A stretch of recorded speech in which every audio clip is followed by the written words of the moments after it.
August 21st, 5:15. We'll do roll call. Al? Here. Randy is not here. John is here. Mindy? Here. Adam? Here. Lee? Here. Congratulations to Adam on surviving the first day of school, just for the record. Yeah. All right. With that, I'll take a motion on approval of the agenda.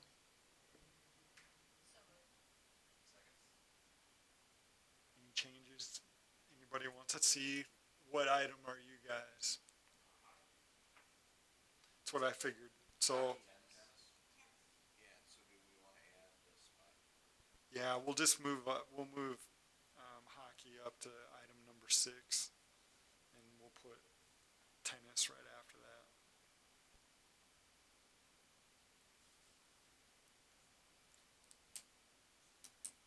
Are you okay with those amendments? Yes. Al? Yes. Okay. Yeah. All right. All in favor? Aye. Opposed? Okay. Take a motion for the approval of the minutes from our July 17th meeting. So moved. Second. Any comments? All in favor? Aye. Opposed? Item number 5, public comments. There's no one in the audience who's not speaking on items, so we'll just move right on to item number 6, which is BV Hockey Association signage discussion.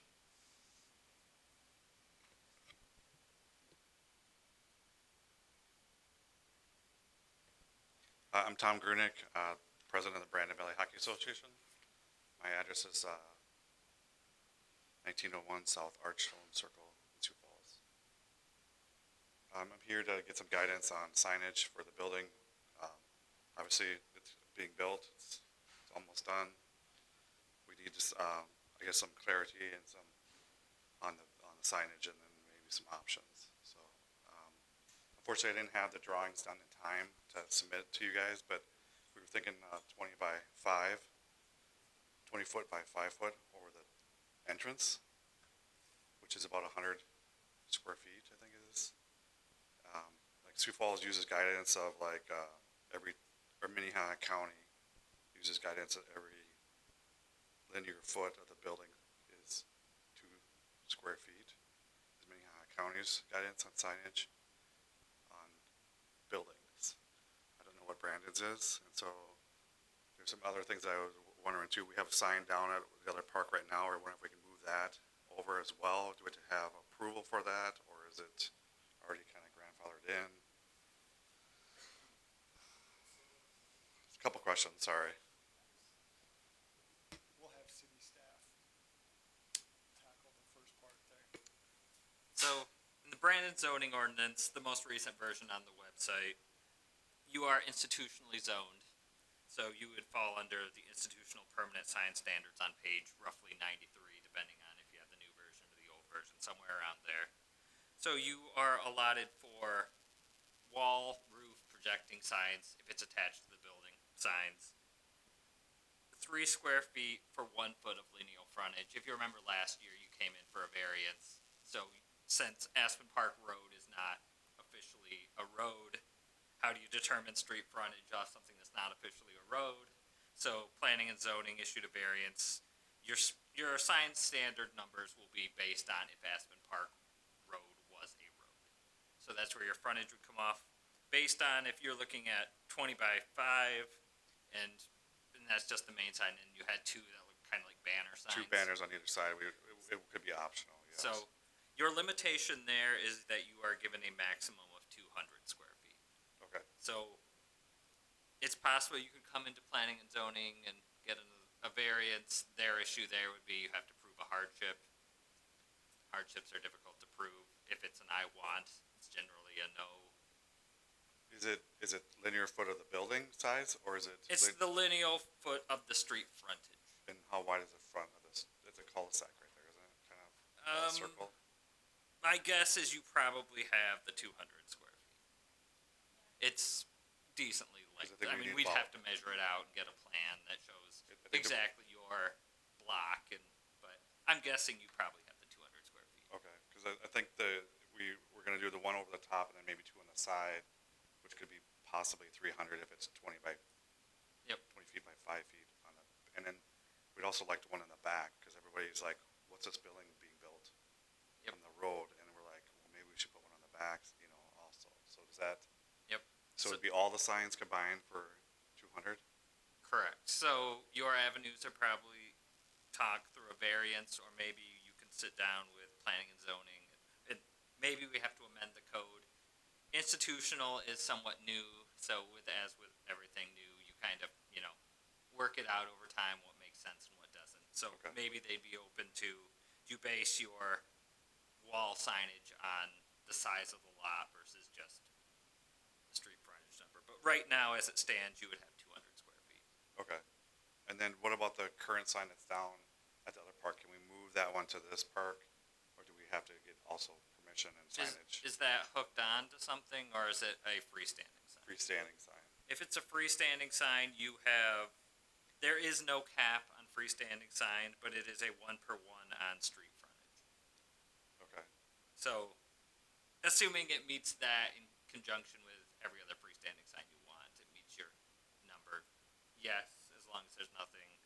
Since you are within 500 feet of a residential zoning district, the properties to the east are residential, and you would be within 500 feet. You're limited to 18 feet high.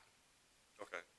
So I guess another question I had is, when you pull into the park and you drive down that way, and then all of a sudden you hit like a big wall of dirt, and then the road kind of curves off to the right, and it goes around that hill, and then it goes back into the, I was thinking of putting the sign there, that posted sign saying like the rink is this way, and then like having an arrow below that. Because there's really no, like, it's hard to see it once you get into that, down in that park area. Is this where I have to go with the zoning and planning, or is this If we're gonna do a sign like that, I'd recommend that we do some kind of a temporary sign Temporary, that's yes. easy to move around, because we're Right. gonna be doing a lot of grading and moving Yes. those dirt piles and. yes, all temporary? of- Yes, that's what I mean, there's a temporary sign there, obviously, because that is a road eventually, but right now it's like a hill. So temporary sign standards are far more generous. And on page 96 of the zoning code, in institutional, your temporary sign, since I imagine that would be a freestanding sign, you're allowed 2 freestanding signs per allowed per lot for up to 180 days per calendar year, but it can't be larger than 60 square feet in area. Okay, So you just have to, if that location is outside of your allotted space, you would just probably need approval from either Brian or the city council to put it there. okay, But that would be outside of P and Z's scope unless it is larger. okay, I think that's very reasonable, though, because it is, when you go drive down there, you don't hardly even know the building is back there. So, at least until the road is continued, yeah, it makes sense to put something there so people coming to the rink for the first time, obviously this year, they know exactly how far to go. Because you could pull into Aspen Park and go, oh, wait a minute, did I miss a turn? And then go back around. So, you think Brian can approve that, or does that have to go before council? So contact Brian and get the So permission, the- put up the temporary sign Yep. at the front for now. so the Parker would approve that, or would be fine with that? Recommendation from the park, that would be okay? Yeah, but I'm The temporary sure. sign, if it's okay with Brian and planning and zoning? And that's more of a, not necessarily a city approval, that's more of a landowner approval deal. Which the park owns, right? Well, the city owns it. Brian trumps us on Okay. everything. Oh, okay. So, but I think the I park didn't know what the board pecking order was. is, as long as the signage meets ordinance and is approved by staff, then we're not gonna have any Okay. issues with it. Okay, awesome, thank you. Yeah, thank you. As far as the Thanks, Tom. design of the sign itself, that's beyond a P and Z scope, so that would be probably these guys and city council as owners of the land. So, Go ahead. you'll have to get a separate signage permit, correct? To install the signage, it's not covered as part of the building permit. Correct, signage required, separate permit. So that's my way of saying, once you apply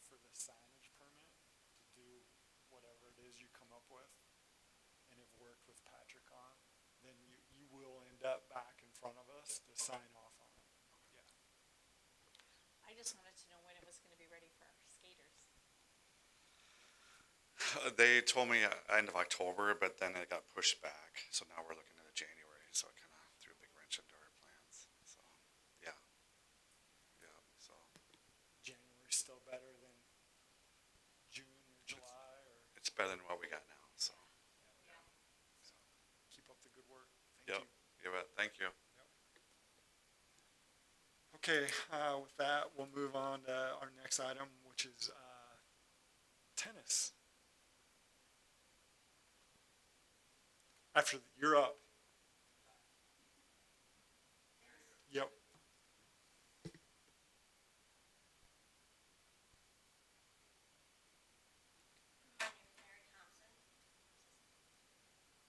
Big button. Obviously, my first time here. Hi, I'm Christina Hill Jensen, part of the Brandon Valley Tennis Association Board. So thank you for having us. I think I may have to defer to Adam a little bit with the flow of what we are addressing. So I reached out to the tennis association as we had requests from pickleball to convert the courts at Aspen to permanent pickleball courts. And we just wanted to have a discussion also with the tennis association on where they would be at as far as use of those courts, and I think one of our dilemmas is we've seen growth in all of Brandon tennis, but the tennis lessons, each year we've seen growth there, and obviously we want to continue that. And we don't want to be locked into one area if we have an option with some good courts in another area. Our Brandon Tennis Open is another success story.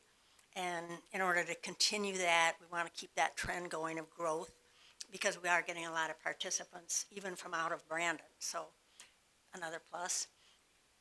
The high school teams are busy, successful entities for Brandon. And with that too, we want to be able to provide adequate courts for them, not only to practice, but to play and to host, as much competition as we can, like that home court advantage, of course. So, I don't know what else we can help with there, but Well, just for your background, we'd had a whole lot of pickleball conversation, especially about that set of courts, and we hadn't heard from the tennis association at all, so we wanted to make sure that you were able to come in and publicly state your needs to us. and any compromise with pickleball would be obviously welcomed for both, be good for both groups. So, I think as the city continues to grow, we're gonna see more interest in both pickleball, which has been growing across the country, but also in tennis as well. And it's growing in the Sioux Falls community. I know a lot of the private tennis lessons in town, there's quite a few Brandon kids, so it's not just pickleball that's growing, but tennis definitely is. I think all wellness activities in this community. I've looked at, I'm originally from a different town here in South Dakota, and Brookings, which has a smaller school district. Right now, they have 10 tennis courts available for use for their tennis players during the fall and spring season. And I think they just added 8 pickleball courts at Hillcrest Park. So they also are kind of in the same opportunity for growth in racket sports. So. If we had Brookings money, we'd throw ours Oh. away. So. No, I appreciate that perspective. That's really good. And remind me, how many courts do we have right now? Including the pickleball ones that are joint use? How many are at the middle school? And 8. And then the 2 at Aspen. Okay. So I think that's good background for us. That just tells, one, we wanted to make sure that those courts were actually in use by you and considered an important commodity. And so we've got some discussions we need to have based on the pickleball ask as to how we're going to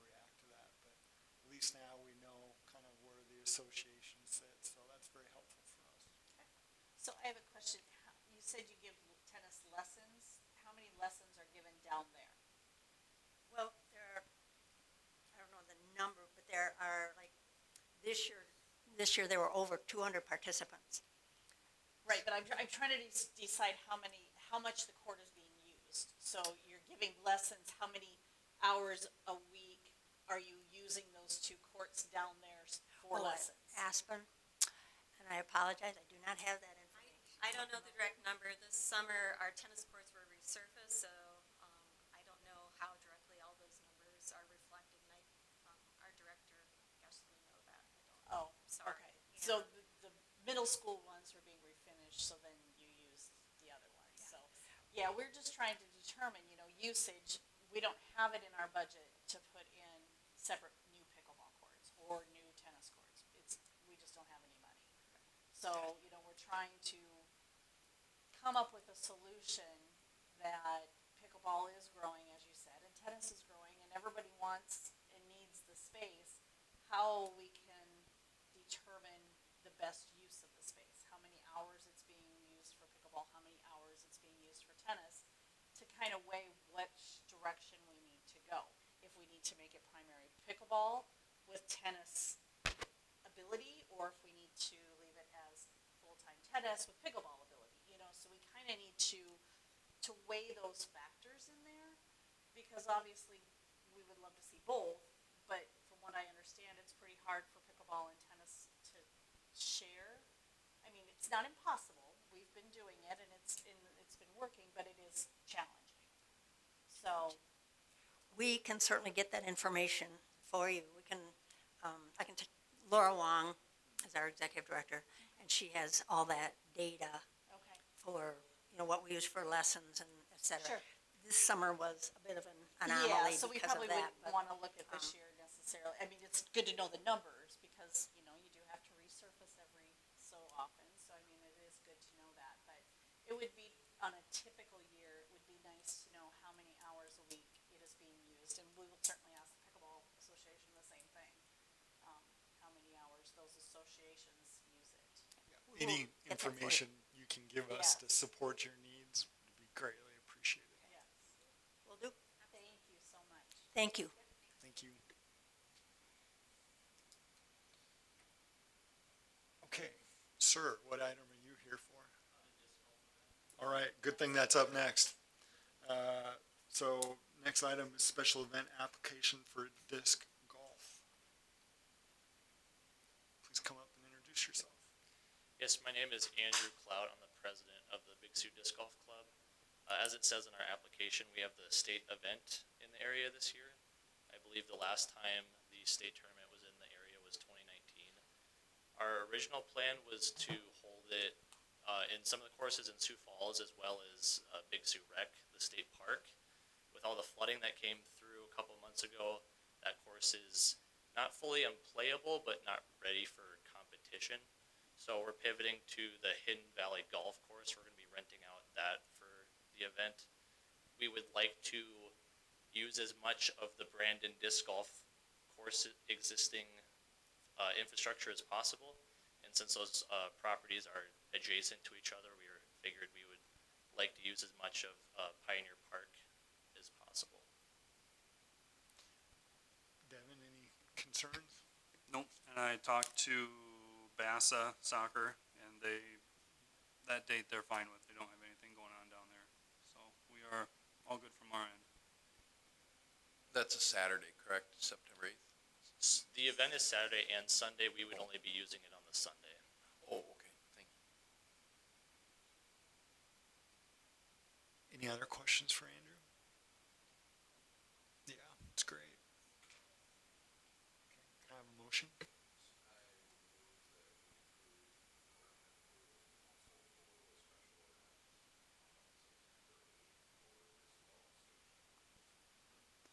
Second, yeah, go ahead. Any other discussion? All in favor? Opposed? Thank you. Perfect. Thank Appreciate you it, guys. Andrew. Good luck. We want you to do awesome. All right, that brings us to the next item on the agenda, which is Christensen Park. So recently, the last couple days, the contractor came in and would like to get started on this park. We did issue them a grading permit so that they can do some of the dirt work and erosion control stuff. Our question to your board is, are you okay with them starting construction with the information that's been provided? Is everybody comfortable with the layout and the design that you've seen, or do you need more information? I thought we approved it as it was last time we met on that, didn't we? Yeah, we had some question about potentially could there be an add down the line of playground equipment, but I think the initial design that we talked about was the pickleball courts and the splash pad and some trees. Did you have concerns? No, they just didn't give all the details as far as like the picnic shelter and having the equipment for the pool indoors. They're gonna have that outside of the building. You know, there's just some little things there that we can work through it as long as you're okay with what has been presented. And are they doing restrooms then? Yes, he says that they are, and he says that he's gonna build them according to our specs. We just haven't, there's no dimensions on this latest plan that we saw.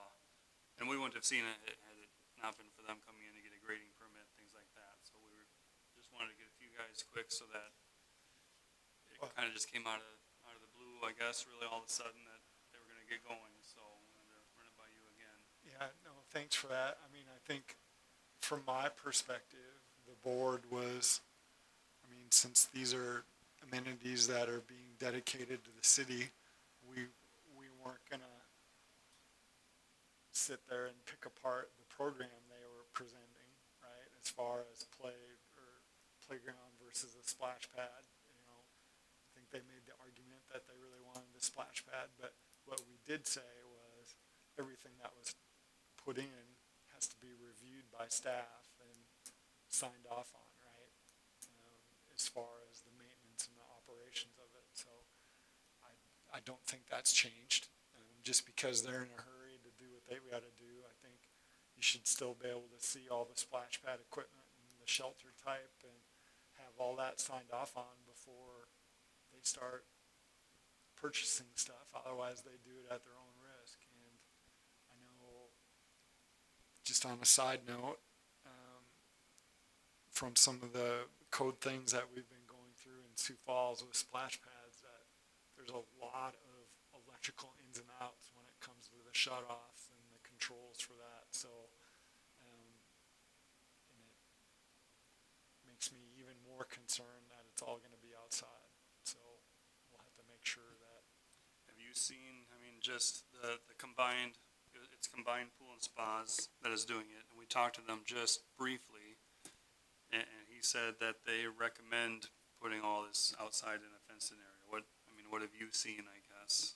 I mean, outside stuff does exist, Devin. It just ages shorter because it's exposed to the elements more. Typically, we try to put it in a building that's associated with restrooms and stuff, so it's easier for you to operate and work on in off-seasonal times as well. So, just having it sit outside is not exciting. I mean, it is an answer, but it's not the best answer. Yeah, I thought the last time we talked about it, everything was going to be inside. That's what we requested, I guess, but, this is combined pool and spa's recommendation is to have it outside in a secured fenced-in area. But yeah, we still haven't seen any kind of layout of that either yet, so to know how the controls are, where they're at, and, Can we get a life expense, thank you, for the equipment? I mean, if they recommend, if you put it inside, it lasts 20 Yeah, years, if you put it outside, it lasts 10 years. I don't know. They sure, just round, I don't ask, know. I'm sure there's warranties and all that kind of thing too, but, yeah, that's all stuff we'll have to, find out as we go along. Yeah, because I mean, if it's something that we're gonna have to replace, more often, that's gonna have to come out of our budget, and we don't have that. excuse me, it all requires maintenance and future money. It's just to what level. But the plan shows a bathhouse and equipment enclosure, right? And so, to me, it wouldn't take very much if it is adjacent to that bathhouse to get a roof over it, extending off, at a minimum, right? Or at least future plans for a roof over the top of it. I don't know what they're proposing for that bathhouse or anything, but, I think Mindy just underlines that our biggest concern, besides you signing off on stuff, is just to make sure that we're not inheriting something that, is gonna have to be completely replaced in 5 years because it was built cheap. No matter how much we appreciate the gift, right? We still need to make sure that it is at least to the standards that if we were to build one, how we would do it.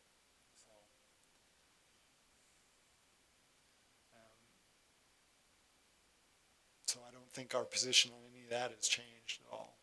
And if you need to use that as part of your conversations and approvals to make sure that you're seeing everything you need to use, I guess please do. And they can come back in and talk to us. And I don't mean that to sound belligerent, but we've been talking about this for a year now. So I don't have the biggest screen here in the world that I'm trying to read, but the print in orange, it looks like the smaller square is the equipment pad for the splash pad, and then behind that there's like an orange rectangle, and I can't read the first word, but it says for splash pad. Is that maybe tank? Tank, okay. Okay. It'll recirculate all its water. Yep. I think he said it's a 1,500 gallon, recirc tank. It'll be treated, just like our current baby pool is with, a bleach and an acid. It'll have pumps, I presume a filter. I don't know that 100%, but I would assume a filter. And, your basic controls to balance everything out. No heater. And I think he said too, there's not just one central button to turn everything on. It's kind of in stations. So turn on whatever station you're on. They stay on for whatever. I think we can tell them to stay on 5, 10, 15 minutes, stuff like that.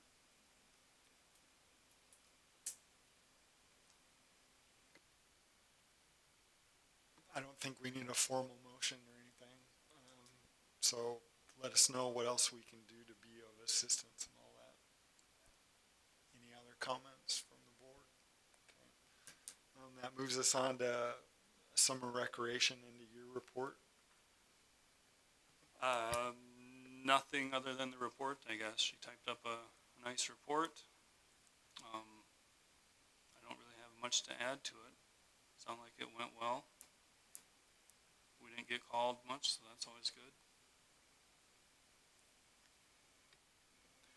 I happened to notice on the bottom here that Brandon Rec started in 1975, so next year would actually be the 50th year of the program.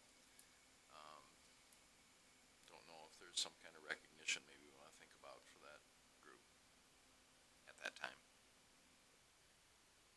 Yeah, I'll mention it to her and see if she can maybe come up with something to do or something different. That we can help with a little bit. Yeah, that'd be great. Kickoff celebration or something. Any other questions on the report? Okay, there's no formal action there other than the FYI. Any tree board items? No, not really. The ash tree project is going well. He's not done yet. He still has up to November, but I think he's getting close. I haven't gone around to count them all yet, but he's getting there. That's about it for tree stuff. So just a question for you, Devin, for Tammy. we've noticed the last couple years of removals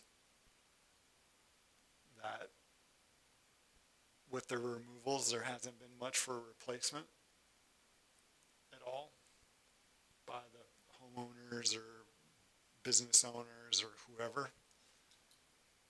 And as a Tree City, I think that's a little bit of a problem.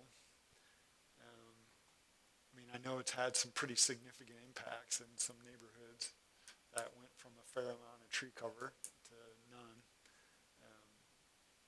And I guess I always assumed a lot of the homeowners would replant, and that really hasn't been happening.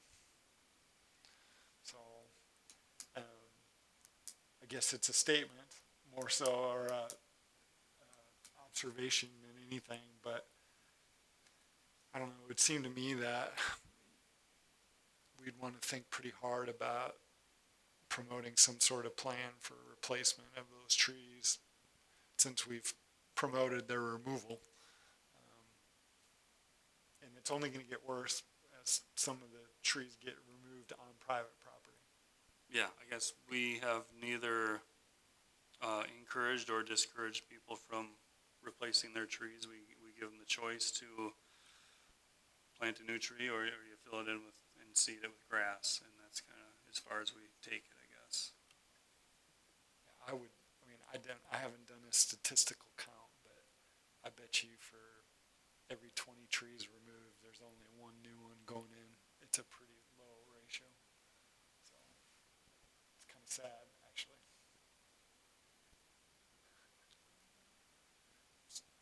Trying to be somewhat positive. I mean, I know our city administrator is a fan of that fact, but I don't know if I there's would say something that we if could he do was at here. Arbor Day next year to encourage, people to plant trees, if we can make a big push, work to somehow get discounts on trees, they won't be very big, but somehow I know sometimes the conservation districts will give out trees and stuff like that.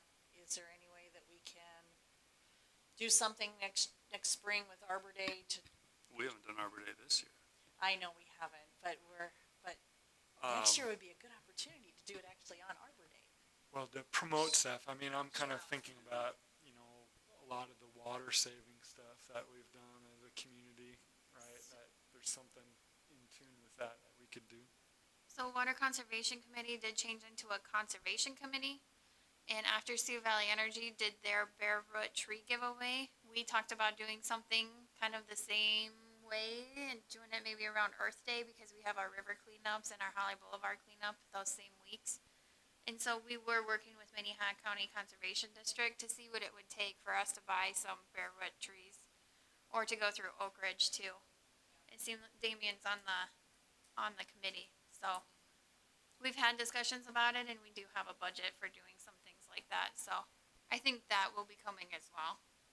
Yeah, I think that's a good way to encourage people to plant is if you can get them a free couple of trees. But Yeah. they are very small. I know, but It's something. Well, smaller trees grow faster, but they just don't look like much at first. So, so the best time to plant a tree was 20 years ago, but the next best time is tomorrow. But in the first house we had in Brandon, I actually planted, three like that, two of which survived. I'm not sure about the third one, but the one, those trees are huge now. I think you got to realize it's going to take some time. so thanks for the discussion. Wasn't my intent to fall down the rabbit hole, but when it comes to some of our budgeting and the changes that always occur from year to year, month to month, it may not be bad for us to work in tandem with the sustainability group. And if we can put some additional funding into that to help put a program in place to promote some of that, I think that would be a good thing. And I know, the economy's weird, right? I mean, I know people are paying attention to money and planting a tree in their boulevard isn't high on their list, so whatever we can do to help promote that, I think is a good thing. So thanks for listening to me and putting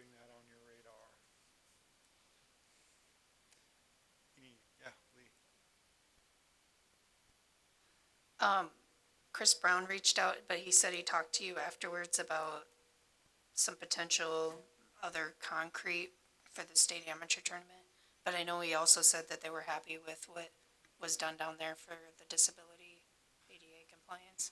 Yes, Did he reach out to you? Yep, so Okay. I talked to him because we're going to pave asphalt some handicap spots out in the parking lot. And he asked about extending it along a certain fence for a drop-off area. So I talked to Brian, and Brian's fine with it. So we're just working with Public Works and their schedule because they have all the equipment. We don't lay much asphalt in the park department, but hopefully maybe next week we'll get that area up by A and D done. And then we're gonna do in front of the playground area, but we would really prefer the playground is in there first, since they're gonna have equipment driving back and forth. We don't wanna pour new asphalt and then have them wreck it. So that's supposed to happen. I did finally talk to somebody, a human, so they said after Labor Day. So we're hoping that, the company sold and somehow I think we got lost in the jumble or something like that. So we're gonna wait on that one till the playground's in, hopefully. All right, next meeting. September 18th at 5:15. Yes. Are you okay with 5:15 still, Adam? Anybody have any issues? Okay, we'll plan on that, 18th at 5:15. With that, I'll take a motion for adjournment. Second? All in favor?